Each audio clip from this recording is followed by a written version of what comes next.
Now know what I'm doing. Okay, so I do believe we are live. Hi, Susie. Hi, Marianne. All right, so I just need a minute just to get a few things situated. So, Alma and Helena, I see both of you in studio. Maybe you could let me know if you're seeing the broadcast as well. So hopefully that's working. And let me, yeah, I see Alma put a little note in there. So, hi, and see the broadcast. Okay. So everybody just, if you bear with me just a moment, I'm just going to make sure all of our tech stuff is working.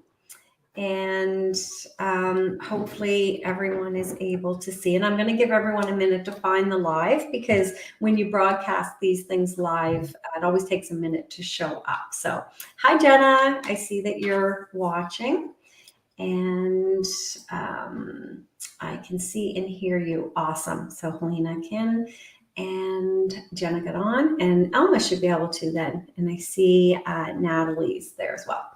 Okay, so I see some faces. I think we're okay. I think we might be good. All right. So I was just telling Susie just before this, and my dog may come through the door, that I had someone coming to look at the bathroom, and of course the dog went ballistic when he showed up. So it was very loud here for a few moments. All right. So just to let everyone know, if you are popping on this live, there is a link in the description. It says click here to allow StreamYard to show your name. And the reason for that is because when I do this, I get to see who you are. So hi, Jenna. Jenna's on the live. And I know some of you are watching from the studio, and we will let you in at the end. Those are those with the backstage pass. All right, let's get this party started. So I would like to introduce you all to Susie. And Susie is, I have a little bio here on you, Susie, so I'm going to share this. So Susie is originally from Halifax, and she and her husband moved to Cabaret in the Dominican Republic in 2009. And she is the founder of Cabaret Life Coaching. And her strength is helping people live bravely and with courage, especially when life throws them lemons. In 2016, Susie and her husband survived a car accident that radically changed their lives. She understands the power of making brave choices when you experience challenges. So you might be wondering, what can someone like Susie do for me? Well, it all begins with an idea. Maybe you want to stop over drinking. Maybe you want to lose weight. Maybe you want to have more time, reduce stress. Perhaps you want a better relationship, or more money, or a different job. Maybe you want to write a book or move to a Caribbean island. Whatever it is, she can make it happen. She says, together, we will figure out what you want, what keeps you from having it, and create a plan just for you. Welcome, Susie. Hi, Marianne. I'm so excited to be here together with you. I'm so excited that you're here. So when I was going through your website and some of the information on you, you outlined some really low moments that you've had in your life and some high moments. Are you okay if I share those? Definitely. So her low moments, starting with being born to two alcoholics, experiencing the tragic death of her little brother at 14, an abusive marriage, the death of her son, and a near-death car accident, and living with cancer. And I wanted to point those out because I think that we get very overwhelmed with the things that happen in our life. And I think this is part of what makes you so effective as a life coach. You know, really what makes all of us so effective at the things we're doing, because they come from our heart, because we live through these things and we bring them into what we're doing. Now, I want to bring the light in on that, because, you know, that's what I'm all about, and share your high moments, which are that you have raised beautiful children, fulfilled the dream of owning your own tennis club, moving to a tropical island, owning an island, living at your favorite ski hill, and marrying the great love of your life. So I love the contrast of those two. Now, I'm going to pull one phrase out that really stuck out to me on your website, and then I'm going to turn the mic over to you and let you share some of your insight with us. Here's what you wrote. I have coped badly, and I have coped well. I have turned to chips and wine for comfort. I get that. I have learned to feel the feelings, and most of all, I have learned to live. I think that's beautiful. What I would like to know is, what does coping badly look like? If you can paint a picture of that for us. Gee, I'm so happy to be here, and thank you so much for having me. And thank you for also pointing out like the two sides of life, right? Because when I think of me as a coach, like when I first became a life coach, I thought that people would be looking at me. This is just all in my head, thinking that, oh, she's got the perfect life, right? And I almost didn't want to tell people about my struggles. But now what I'm so proud of about me as a person and me as a coach, and there's not very much difference, is that I walk the walk and talk the talk, right? So I'm constantly coaching myself. I'm constantly being coached. And, coaching is just a huge part of my life. And it's been a part of my life to help me achieve the things that have brought me so much joy. And it's also been a part of my life that have helped me move through the things. Does that make sense, Marianne? That makes complete sense. Yeah. And I love that you said move through the things, because I think that's so important. And sometimes we think we need to just put things aside or shove things down, but moving through is just a different experience. And exactly. So when you ask me about like what I see with myself, what I see with my clients, if there's one thing that I feel like gets people stuck, it's that we don't want to feel our feelings. I call them, we don't want to feel the intolerable feelings, right? And that's what I used to do with chips and with wine. I'd come home at the end of the day. I'm not exaggerating. And I would just stick my hand out like that. And my husband would fill it with wine, right? Because I didn't want to feel, I mean, first of all, I don't want to make it sound like I was a knock them down, drag them out alcoholic, but I wasn't. But I had a relationship with wine that I needed to change, because I was asking of these little glasses of wine, or big ones, too much, right? I was asking it to help me relax. I was asking it sometimes to help me numb my feelings. This is what you're asking me about. I was asked during the pandemic, it kind of got, so I was asking the wine to be something to do. Do you know what I mean? It's like, well, what are we going to do tonight? Have wine. But at the end of the day, it was that I didn't want to have to feel stressed. I didn't want to maybe feel upset.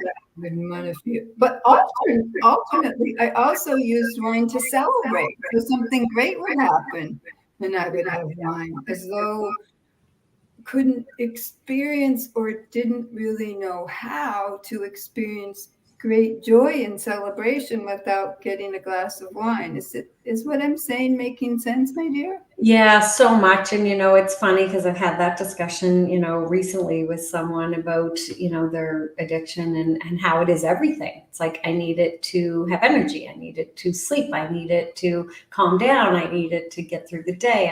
Right? Like we put, so I love what you said in that. I was asking so much of it, because that's what we do. We ask a lot of this thing to save us from so many things we don't want to face, or we don't know how to maneuver through them, or incorporate them into our lives. Right. And a lot of us, I certainly didn't have it modeled, right? I didn't have like the way that I live now wasn't modeled for me. It was happy hour, have drinks, whatever, right? And so It wasn't modeled for me how to experience uncomfortable emotions. It wasn't, none of that was modeled for me. So it's no wonder that many of us don't know how to feel our feelings, and we get stuck. Yeah, absolutely. So completely. So I think that describes what coping badly looks like, is that we check out, we find something else to take our attention, um, and sometimes in very deceiving ways. I don't know why I'm saying that or why I'm sharing that. I think that's just what came through to me, because I think sometimes we see it and sometimes we don't. And it's kind of just highlighting that sometimes we don't see it part. What does coping well look like? Well, that's a great question. I'm so glad you asked that, because now my life is much different than it was when I was drinking wine or eating chips. So now I start each morning with a 20-minute meditation. And I'm just so big on meditation because of all the things that we know that it does for your brain, calms your brain waves down. But for me, what it does is it brings my awareness to my thoughts, right? So that's how I start my day. So I'm automatically kind of in a beautiful spot. Then let's just say that I have coaching calls all morning, and coaching calls get me revved up and excited and also a little bit tired, right? I'm aware of that. So I will most likely take my dog, who you've met, Rufus, for a walk. Not a long walk, but like 10, 15 minutes, just, and everything just calm. It's like a reset, right? I didn't used to know about this stuff, you guys. I mean, I don't know if it was just me, but I didn't know. I was just like, get up, go, go, go, no matter what, not in tune with what was going on with me, right? And then later on in the day, well, probably like 4 or 5, I'll go do something major that moves my body, a run or a long walk with Rufus.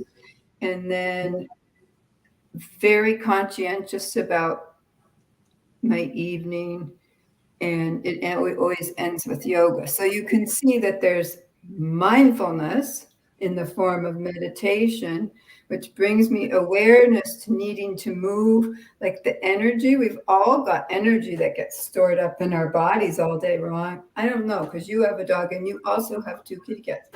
We call it the zoomies, right? Oh, yeah.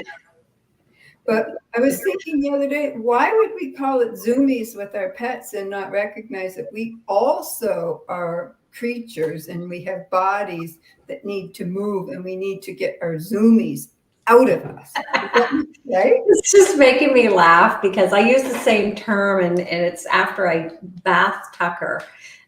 We let him out, and that's what we say as a zoomies. Like, he tears around the house like a crazy dog, and he goes outside. Like, I swear he's going to break a hip because he runs like mad. And I never really made that connection like you just did. Why do we not recognize that in ourselves? And especially We where, have it, right? And so we yeah, need to move our zoomies through. So that's what I do in the late afternoon.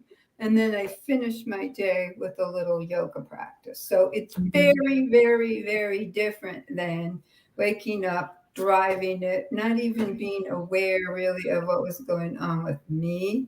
And then at the end of the day, sticking my hand out for a glass of yellowtail and or chips. It's very different. And that's what I mean about, I understand about coping badly and I understand about coping well. And I also just want to add, I think I probably cry more now, ah, right? yes. So I'm not so into like stiff upper lip. I'm really way more into, okay, that thing happened. And if I cry, that's also a way of moving the energy through me, right? And feeling it. And then when we get through feeling that emotion, then we can go back to our brains to help us find solutions. Yeah, I love that you mentioned crying, because um, everyone apologizes when they cry, right? and I kind of celebrate crying. And of course, in my line of business, my day job, where I deal with people with great financial woes, often I get tears. And I always get the I'm sorry," and I'm like, "Don't be sorry. This is wonderful." Like, I take it as a huge compliment if someone is with me and they're crying, because it's releasing. I think it's our zoomies. I think crying is our zoomies. And Yeah. why we would apologize for feeling. I mean, we live in a whole world that's a little bit odd. Yes. Yeah. And we do apologize for feeling. We apologize for crying. We apologize for getting angry. We apologize for all of the emotions that we express. But it's so important that we express those emotions. And I remember some time ago where I heard, getting angry is a good thing. It's like crying, right? Because it's that moment that you're expressing the energy that's going to move you forward and cause you to take some action around something. Like, it's kind of a pivotal. There we go. Pivotal. It's a pivotal emotion that serves us well if we don't get stuck in it. Exactly. And it's a message. Usually they carry a message with them, right? Like, I was at Orange Theory the other day, and this young woman was sitting talking about how she was trying to not be angry. And she was actually working on her anger with her therapist. And after a while, I was like, but what's even wrong with being angry? Now, I'm not suggesting that people take their anger out in ways that aren't appropriate, but the actual feeling of being angry most likely is carrying a message. Yeah, I love that. I want to pull out something you said when you talked about the way you start your day and being in silence or walking. And you said brings my awareness to my thoughts, and that's kind of the starting in the day. And that really stood out to me because we do get very busy and there is a bit of a disconnect, and we just tend to focus on the task at hand. I got to clean the house or go get groceries, or, if you're at your job, return my phone calls or check my emails. And those aren't so much our thoughts. There are tasks and our to-do items, but we've got all this other stuff going on beneath the surface. Starting the day and having that awareness to what it is that's resident with you in that morning, I think is a really powerful way to honor yourself. I think is what I'm trying to say, is honor yourself and honor that about yourself throughout the day. Does that make sense? Am I making sense? Totally makes sense. And not only does it, for me, it not only does it draw my awareness to my thoughts, my inner self, for those 20 minutes, but it keeps me, I call it in my lane, right? There's this way I think in which we all have a lane that we want to be in, which is for me like your true self, your wishes, your cravings, your desires, your true self, right? And we can throughout our day get pulled out of our lane, right? But by meditating for me, every morning, it helps me stay in my lane. I have a little example, which is that I've been wanting to read more, right? So because I want to read books, not on my device at night. It's part of my bedtime routine, part of it supporting joy. And so last week it was written down, my whole to-do list, right, with work, house, blah, blah, blah. And then it said, go to Chapters and buy a book. Okay, so the time comes to go to Chapters. And I'm like, oh, no, that's not really important. What was I thinking? It's all the way out at Weir's Lake, like true, ridiculous nonsense. But I believe because I meditate, I recognize my thoughts more, right? And okay, that's nonsense. You want to go buy a book because you know that you want to read real books at night in bed. So I don't know what all this is, and I don't really need to get involved with what all that is. But what you're going to do right now is you're going to get in the car and you're going to go to Chapters and you're going to get this book. And I don't think, for me, if I wasn't meditating regularly, I would be able to sort out the difference between the thoughts that are just like noise and the thoughts that are actually serving me. Does that make sense? Yeah, yeah, absolutely.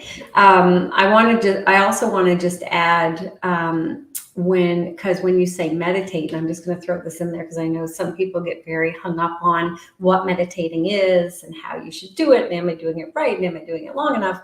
And I think, it's different for everyone. So there's no right or wrong way. And I think it's really just being silent in some way, shape, or form. So whether you sit and block out the noise, or whether you go for a walk, or one of the things I just heard, I was listening to one of my favorite guys on the radio show. So it's on Q104 on Friday mornings. Yeah, now I can't think of the name. Our science dude there, Richard Zrowski.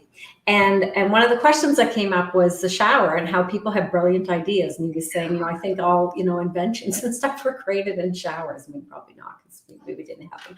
But the point is that it's a serene place. And so I think even, taking that time, if you shower every morning, to just be present and just, let all the thoughts go, and the worries go, and just breathe and feel the water, and allow, like you say, your thoughts, just allow whatever needs to come up, wants to come up, but then see it, recognize it, kind of filter through them, and then just kind of let them go down the drain. Because a lot of those thoughts, I think, certainly in the morning, often for a lot of people, are worries and concerns. Mm-hmm. Right? Do you find that, like, when you say brings more awareness to your thoughts, what would be some things that might come up for you in the morning during your meditation? A lot of things to do with to-do lists, right? And getting going and rushing, and a lot of thoughts that are sort of habitual, right? Like, I don't know if anybody who's listening to us, other women in particular, but totally trained that everybody else comes before me, right? Yeah. Well, just before we continue that, I'm just going to ask, so those that are here and listening to this, what are your thoughts first thing in the morning? What are the things that you find yourself thinking about the minute you wake up? I'm sorry, please continue, Susy. I just wanted to give them permission to post some comments on that. Well, I also really want to say, Marianne, I love what you said about meditating, right? It's not like, no, there's so much written about meditation that I find a lot of people get the idea that there's, quote, a right way and a wrong way, and that the object is to clear your mind of thoughts, and that somehow, I've actually heard people say they can't meditate because they think they're doing it wrong, right? Mm-hmm. But that's not what it's about. It can be breathing. It can be whatever works for you, of just taking time for yourself, breathing and noticing your thoughts, right? Just breathing. There's not an actual right or wrong way to meditate. And you can meditate anywhere, right? And also another thing that I just love about being the present, right? That you can be present in your tasks in the morning. Like, I don't know, this might sound kind of weird, but you can either brush your teeth like this, like, oh, I just got to brush my teeth and get on with it, on to the next thing. Right? Totally. Or it's done that.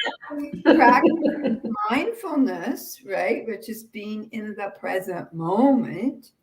You can actually take your time brushing your teeth, maybe, and just to be in that experience, either of brushing your teeth or the experience of your teeth, right? Noticing your teeth,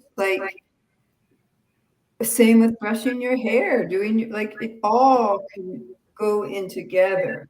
Yeah. So we're kind of getting into mindfulness, which is also meditation. And I just want to link those two, because that's what mindfulness is. They're meditative moments. And has anyone ever had an experience where they just enjoy an everyday task so much more? So, I'm thinking about in the shower, again, you can be like, gotta wash and get out of here, to really enjoying the shower. Or, when you said brushing your teeth, and I laugh because, I totally have moments like that, but I also have moments where I really feel the brushing of my teeth and all my teeth and how good it feels, where I'm really in the moment of it. Jenna shared, we were just saying what comes up for you, and Jenna shared, what I have to do that day, right? So obviously that's a key one first thing in the morning. And I was thinking how interesting it would be if we start our morning with this ritual, even just to have a pen and paper and just every thought that came up. So it's not so much a to-do list, but every thought that comes up, just write it down. It would be so interesting to see what you write on that piece of paper at the start of each day. That would be cool. Yeah. Oh, I'm not sure who that is. So someone says, hi, got here for a moment. We'll watch replay too. I'm not sure who you are, because there's a link that you click in the description that says allow StreamYard to show my name. So if you can click on that, I will know who you are. I can open Facebook and see too. I have a way to cheat and do that. I'll do that in a moment. So one of the things, it's Sharon. Thank you, Jenna. Jenna can see the name. Thank you so much. I wrote down 3 words: awareness, obstacles, accountability. And I think that this is really relevant to what we're talking about, because I think what we're talking about, we just talked a lot about awareness, because we said it brings awareness to my thoughts. I love how this transitioned. Let's talk about the other 2, and I'm going to bring them up on the screen here. So let's do that. There we go, and show. So we talked a lot about awareness. Explain obstacles and what, because this is a process that you kind of use to help people transition through. Is that correct? Mm-hmm. So say I use myself as examples, not because I'm so self-centered, but to protect confidentiality. Yes. So say I've decided that I want to read more books at night, right? By the way, when you say books, you mean like not self-help, not technical. You just want to read. Yeah, and I actually mean a book as opposed to on my device, because I don't want to have the blue light, right? Yes. So I mean it like a book in like my a physical book in my hands. Right. Yes. So that's my awareness. I've become aware, and this is part of creating what I crave, because I was craving something that would bring me joy and pleasure, not just getting in bed and scrolling through social media. I'm not social media. It's just that I wanted to be more intentional about my evenings and read something that brings me joy. Okay, so that's my awareness. A lot of times the obstacles are here, right? Like I gave you the example of my little brain coming in and saying, oh no, it's not really important. Or you can't, right? That was my obstacle, right?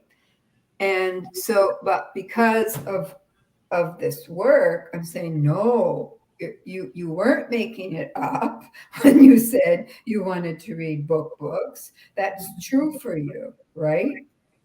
See what I mean? So that's why I got in the car, because I recognized that was an obstacle for me.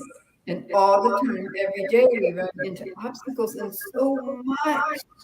I just really want people to understand that so much of what goes on in our lives are what we think about something, right?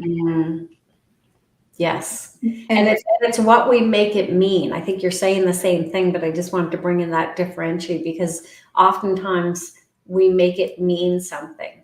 And our theme in membership for this month is about fear, and it's often associated with fear. So what I mean by that is, I don't know if I can relate that specifically to what we were talking about, but I'm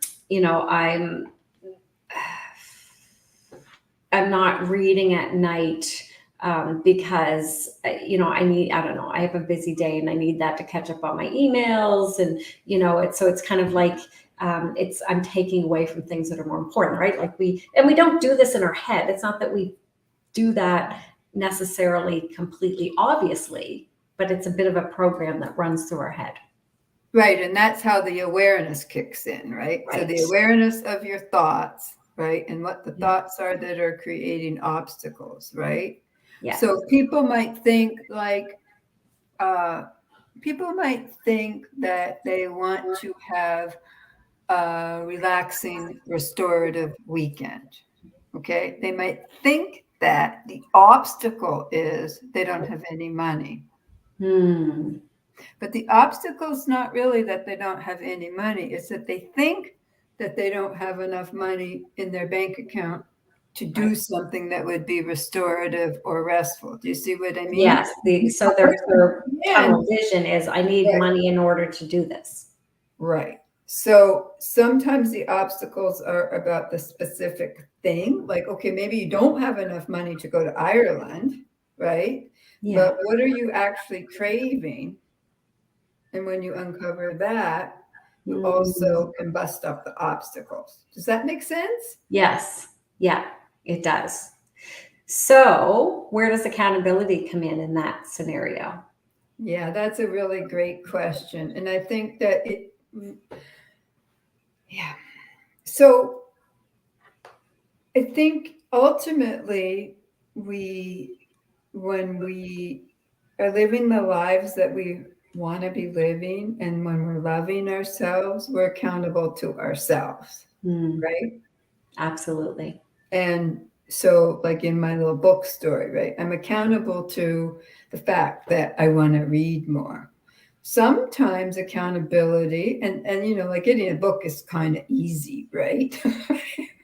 Like Well, compared. it is, but I'm going to play with that because I too, I really enjoyed reading at night, and I miss that, and I've been thinking about that, and I still don't do it. So we might think it's really easy, but I'm in the habit of I go on my phone at night, and there's a couple things I check before I go to bed, and it's my habit, and I haven't broken that. Now, what's interesting, because this is very relevant when you're talking about it, is when I go to our land, the internet service sucks. So guess what I have on my bedside table? A book. Books. And I was at my sister's and she's an avid reader. And I said, can I have a book? She said, you can take any of them. I read them and I have like 6 and they're there. And I went there last weekend and read an entire book. I don't remember the last time I read an entire book that was, first of all, in a weekend, that wasn't self-help. That's the spiritual, the stuff I usually read. And it was so nice. I'm like, why have I not been doing this? So why have you not been doing this? So I didn't say I had the answer. I just said I had a question. Well, and I actually, you know why? I'm going to answer that question. I know why I don't read at home. Because when I read a good book, I won't put it down. And I will stay up until midnight reading that book and then not have enough sleep and be tired the next day. I actually give myself permission to read books at certain times throughout the year or certain times when I have more time for that reason. I just realized that as I'm answering your question. So there you have your answer. And are you good with that? I am now because I found a time to read books when I'm away at the land, and I've made that my time to do that. But up until that point, I was a little frustrated with it, depriving myself of something that I enjoy so much because it wasn't fitting into my schedule. So interesting, isn't it? Yeah. It's so great that you found what works for you. Yeah. Yeah. Well, my mind's going now with all this stuff that we're talking about. But I think that really kind of brings it back and summarizes it to, there's this thing in our life that we're not doing or we don't have or it's not working, and we take our awareness to it. And then we may or may not see the obstacles. I've even forgotten about that. It had been so long.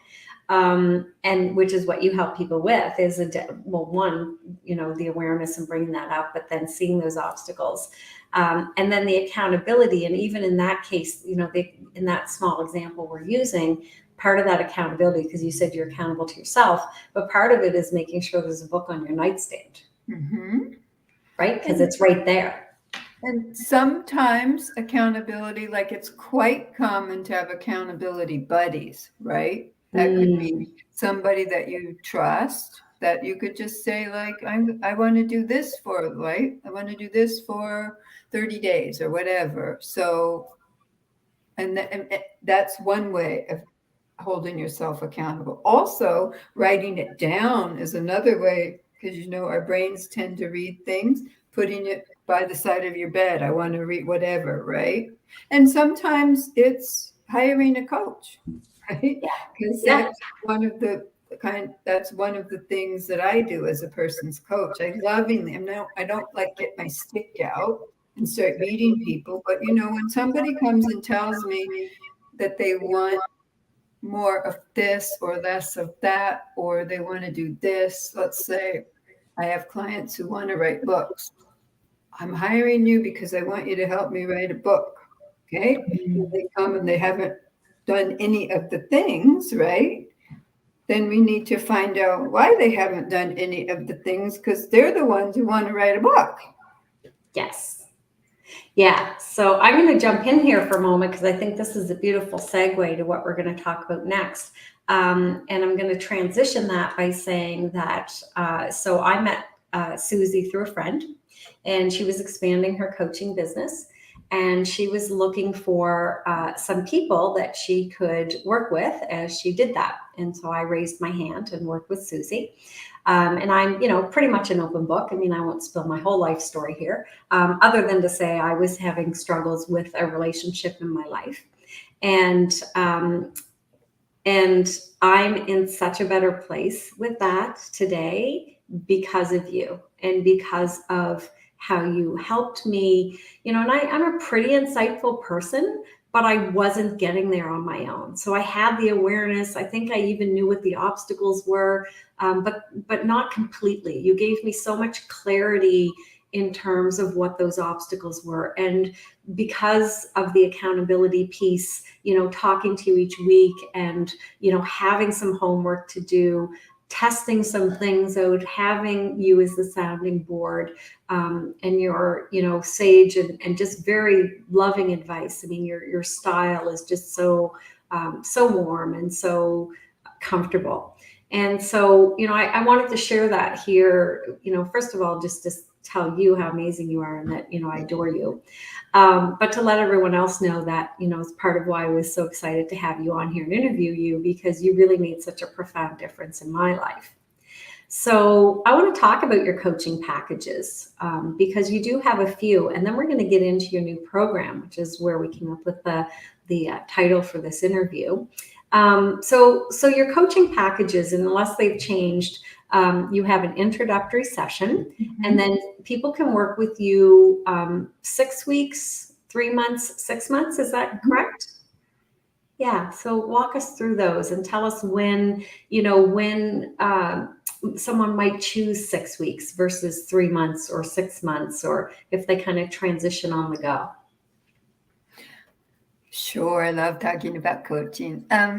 The most popular thing that people do is they pick 6 weeks, right? Because usually when people want coaching on something, I would say it takes most often 6 weeks for us to do the things that we've just been talking about, developing awareness, right? Identifying what the obstacles are, moving forward, the accountability piece. So let's take the example of somebody who wants to write a book, which is actually a really good example because I have several clients that want to write a book.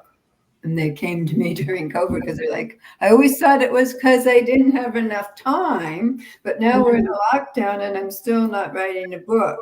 So then we go through and we discover what it is and how to get around it. Does that make sense? And yes, so completely. 6 weeks is a good chunk of time to get started, uncovering, working towards, get plans, and then that process keeps repeating as the person moves farther and farther down their path.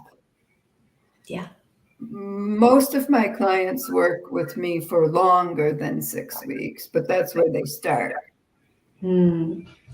And your introductory session, I assume that is an opportunity for someone just chat with you about what's going on and what they may need some guidance with. exactly. And it could come to be, I wish I could think of an example where somebody might just want to meet one time. I'm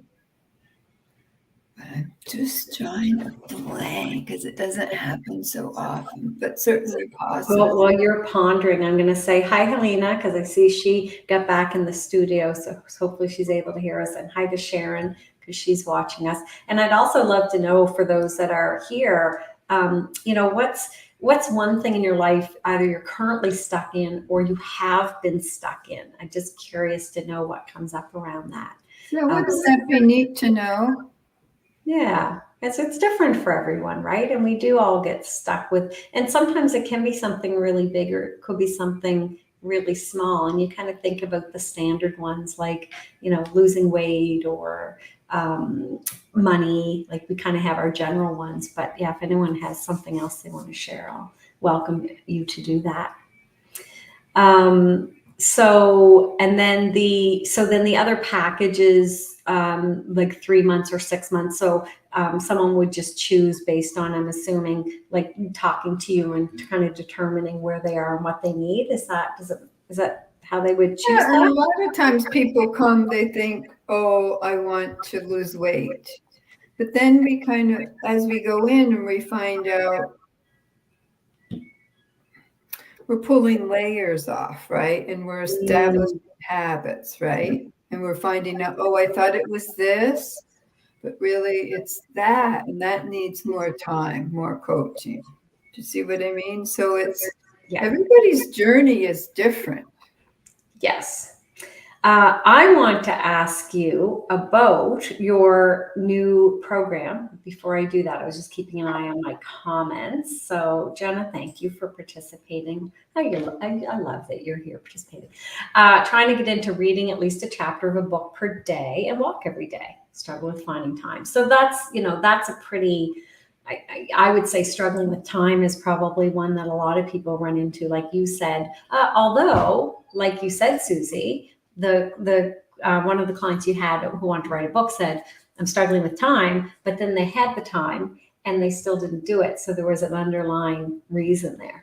So a lot of times when people say that they're struggling with time, what I want to find out from them is, what are they doing with their time? What are they doing with their time that they don't have time to do this thing that they want, is sort of the question. Does that make sense, Marianne? Yes, it does. Yeah. All right, I think we might dive into that a little bit more during our Q&A because I think that's so important, but I'm being conscious of the time. By the way, if you see me looking down, someone's having tech difficulties, so I'm just kind of helping them out as well. So we titled this Create What You Crave, and I couldn't love that title any more than I do. So when you said that, I'm like, oh my gosh, I love that. That's amazing. This is a new program you're launching, correct? Tell us more. So the new program that is called Create What You Crave, it starts at 6 weeks, and it's really a lot about what we've just been talking about. But, it's really about creating the life that you are craving.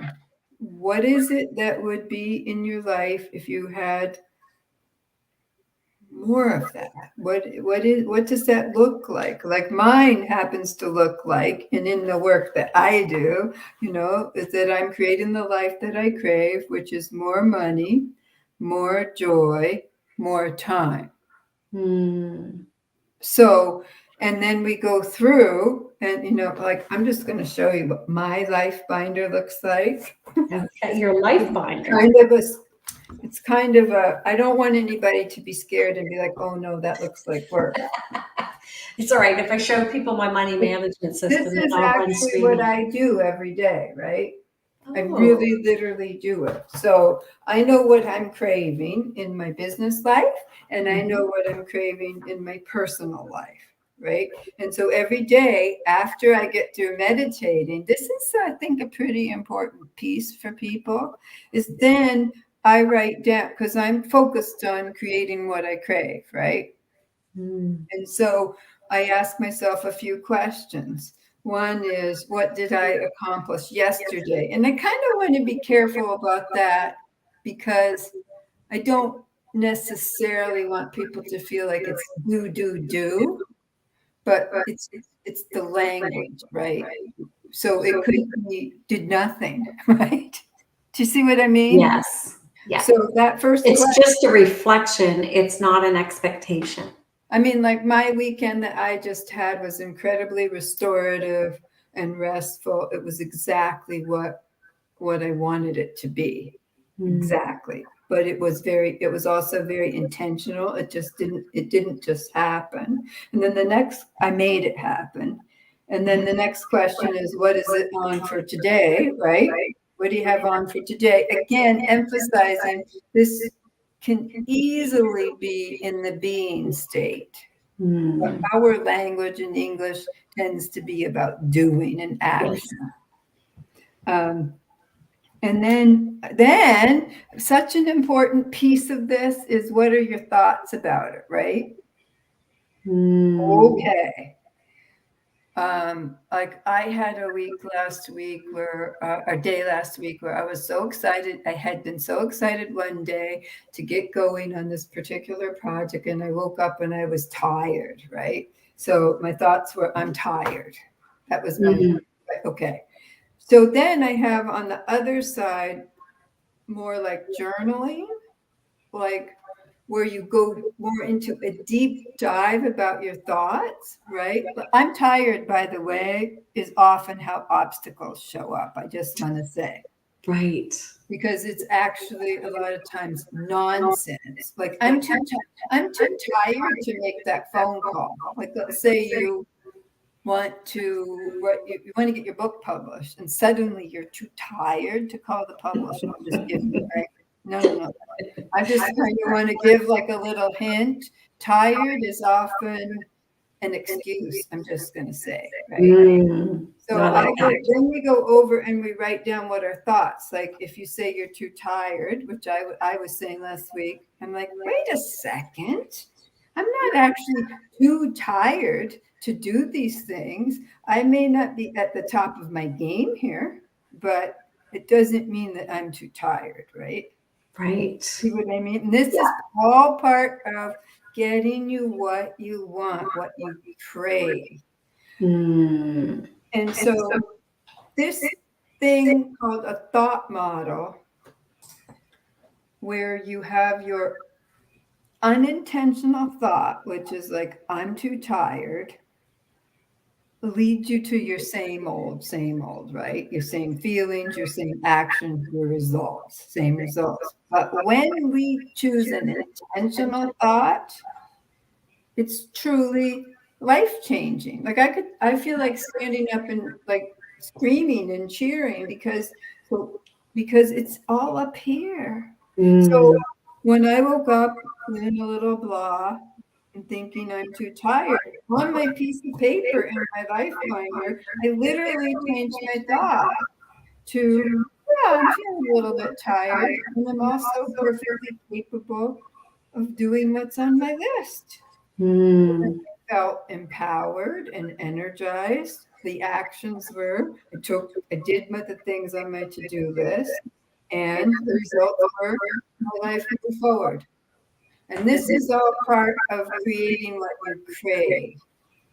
Is this making sense? It makes complete sense. And I'm thinking in those moments, because you would get clarity, and the clarity may be exactly what you said. Well, yeah, I'm tired, but it doesn't mean I can't do the thing, or it could be, I am tired because I don't know, something happened, days or a couple days before, and I really need to rejuvenate. So I'm going to do this, and then I'm going to take a nap for an hour, and then I'm going to do this. So it's honoring where you are.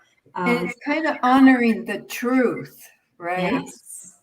Like today was a sunny day right here in Halifax. So maybe I had things on my list this morning that should be done, but I made a conscious decision. How many more days are we going to have, I said to myself, where it's 20 degrees out this fall? Yeah. I'm going to choose to swap. Yeah. So I can be in my garden. But that's different than just listening to nonsense in your brain. Yeah. Yeah, it's different than just not doing something and then beating yourself up over it, feeling guilty about it, but you're Right. consciously choosing, which changes the emotion behind it, or the Totally. emotion that Right. supports it. Because I wasn't saying like, oh, I'm going to go out in my garden and, like whatever else I could be saying. I was like, I'm going to go out in my garden and I'm going to enjoy every second in there. Yeah. Oh my gosh, I love that. Okay, so I'm conscious of time, and I would love to hear about a few of your clients that have worked with you. Now, obviously, respecting privacy, and you're not sharing names and certain things, but just kind of the general idea of things that someone came to you for, and kind of the process that you took them through, how you helped them, and what the result was. Can you think of maybe a couple that you could share? One of my favorite ones. First of all, I think I feel like you do about like how you love us all. That's how I feel about my clients. Because for me, people are just so magnificent. And to get to work with them and help them realize their own magnificence is just such a joy. I mean, it's just unbelievable. So this one particular client was a small business owner, and she was gifted at what she does. Gifted. It's just that she wasn't making anywhere near the kind of money that she needed, wanted, what was fair. And so we uncovered that she actually had quite, I guess, for that lack of a better word, bad relationship with money. Mm. It stemmed with her childhood. She didn't think she deserved much. So when people would come up and want to purchase what she was selling, she couldn't spit out what the price was, right? She just couldn't spit it out because there was all this thoughts, all this noise about not deserving. She had had a pretty traumatic experience in her childhood that was around money. So we just went in, we got some of that stuck energy out. We retold the story of what happened, what was much more likely to have been the truth, not like a childlike rendition. And she changed her relationship with money, and now she and her business are thriving. Mm.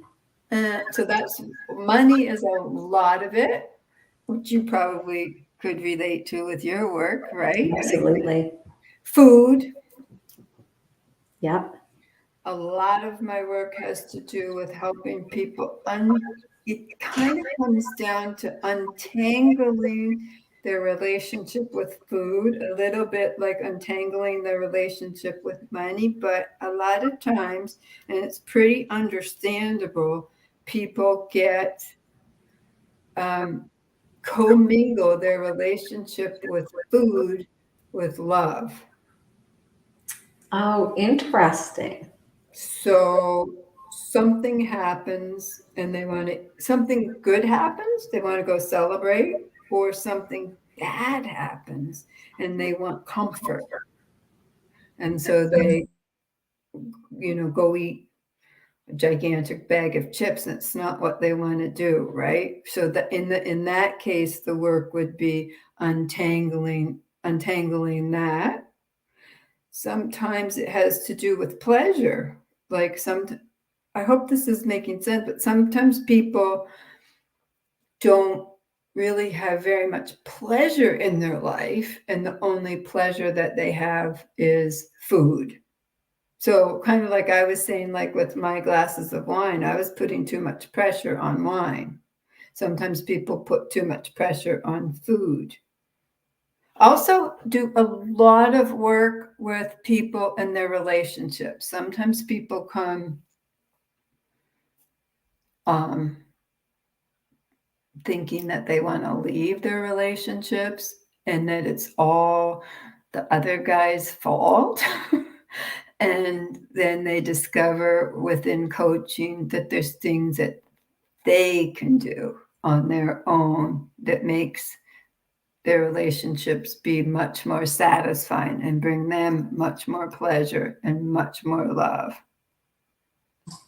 Yeah, I can definitely see that, and yeah, I can relate to that in many incidences, and I can relate to it in my own life, and I can relate to it in many people's lives that I've had conversations with. Because it's so much not like we think that person made us mad. No, that's not right. We made ourselves mad at the person because of what we think about what that person's doing. And so when we can change what we're thinking, maybe we're not going to be mad anymore. Yes, yeah, and that goes back to the thoughts, right? And um, what we think they mean, and getting clarity on them. Totally. So Yeah. much we humans have a really incredible way of making ourselves miserable, right? Yes. Because of what we're thinking. We're thinking so and so said such and such because of me, and so didn't do that because of me, right? But at the same time that we have the incredible power to make ourselves miserable, we also have the incredible power to bring ourselves a lot of joy and pleasure and satisfaction. And so much of it is what we think. And that's why I'm so big on meditation and mindfulness and moving your body so that you can be aware of what your thoughts are. Yeah. Because Love the it. thoughts aren't the facts, right? Yeah. They're They're not. just They're not the truth. thoughts. Yeah. Yeah, I love that, and getting to the truth. I just want to say hi to Christina. She's on Facebook, and apparently there's a bit of an echo, I guess. So I'll work on that, everyone, for the next time I do this. I don't know if it's on my end or yours. Maybe for everyone that's watching the live, just comment if there's an echo or not, so I can make sure I know if it's coming from my end or if it's very particular connections. Okay, so we are at the top of the hour, and so we're going to wind this down, and then we're going to have our private Q&A at the end. So Susy, what one piece of advice would you give someone who is in that state of creating what they crave? Oh my goodness, I feel like this is such a tricky exam question. Or maybe they're yeah, and I'll rephrase that a bit, because I don't know if they're in the space of creating what they crave. I think they're in the space of craving something, but probably not yet creating it. And just while I'm giving you a minute to think about that, I think this was Alma that said, because I asked, what do people, what is that thing that you want to do that you're not doing? Getting motivated to learn a new craft, right?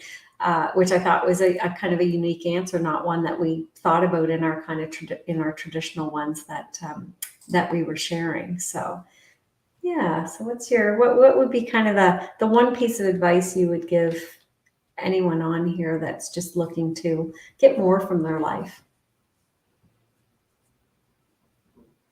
I really think it's got to be something to do with becoming aware of what it is that you crave, right? So for me, with the reading, it was this awareness that took place of, I'm not really very happy sitting here on my device night after night scrolling through social media. What I'm craving is something that brings me joy. So becoming aware, I think developing your awareness is and one, I know you said one, but if someone's sitting there thinking, but I don't even know what she's talking about, I'm not craving anything, I don't know what it is, we can get clues about what we're craving by things that if we're scrolling through social media and we see such and such and such and such, right? Like maybe 5 friends are in Italy and you get that feeling like, oh, that's a hint, right? Or if I don't know if anybody reads like old-fashioned paper magazines, sometimes you'll see colors or photos like that. Or sometimes when you hear other people talk, right? Like if you're talking to a friend and you start to realize that you're feeling envious, that's Mm, a clue that's a message that maybe there's something going on in your own life, some craving, desire that's not being met. So I like that. Yeah, I like that because they're tied together. Because you said it's gaining an awareness, but then you really answered the question, what if I'm not aware? How can I be aware? And then you said, here's some hints on what might be coming up for you that shows this that helps you with this awareness to show what it is. Yeah. Okay, so we're going to end this part of the interview in just a moment, and then we're going to have our private Q&A at the end. So first of all, I really want to thank you, Susy, for taking the time to hang out with me, for sharing this information for us. And I'm going to end with this quote, and this is taken from your site. I think this is where I got this. To leave the world a bit better, whether by a healthy child, a garden patch, or a redeemed social condition, to know that even one life has breathed easier because you have lived, that is to have succeeded. And that is by Ralph Waldo Emerson. And that's a quote that you had on your site, which I really thought kind of emphasized who you are. You know, it really is about leaving the world a little bit better by even helping one person. Thank you, my dear. And I love that. Thank you. Okay, so I will, apparently there's an echo in the Facebook replay of this, so my apologies for that. I'll work on my tech and see why that might be happening, but not here in StreamYard. And this is also being broadcast to YouTube, so it may be that replay might be a cleaner one. I'll check them out afterwards, and I'll put the link if that's the case. And also our contact details are here. Now, before we go, you have a special offer that you would like to make. And I think you have a gift or something that you want to make available to our. Well, I really wanted to put out into your community, which is our community, because I'm part of it, that if anybody wants to sign up for coaching, which would be wonderful, that I would wanted to offer 25% discount to your membership. Oh. Thank you, Susy. That's awesome. And then also, if anybody wants, I do have abbreviated forms of my big binder that I think sometimes scares people. So if anybody wants to get started on creating more of what they want in their life or living with more intention, they could just contact me and I could send it off, or they could contact you and I could send it off. Oh, I love that. Thank you. That's very exciting. Thank you so much for doing that. I will, I'll make sure that I post your contact details in the replay page. They're on the screen too, but I'll post a link so that they can reach out to you and request that. And I will, I'll make arrangements to put that in the email that I send out to everyone. Perfect. Thank you, Susy. Okay, so I have to figure out how to do this because I don't want you all to leave. I just want the live part to leave, which I'm pretty sure if I just end it's the first time I'm doing this, so bear with me. If I lose you all, I'll pop back in. So I'm pretty sure. Oh, before I do that, I made this lovely banner to show at the end. I'm going to put that up while I figure this last piece out. So those of you in the studio, don't go anywhere. I'm going to bring you in just a moment, and I'm just going to pop us out, Susy, just for a moment. So thank you so much for that. And I'm going to put my outro slide and show that. I'm going to try to show it. Oh, well, that didn't work. Oh, I have to take myself out. All right, I'm going to take myself out, and I'll be back in and bring everyone in studio in just a moment. Thanks, everyone.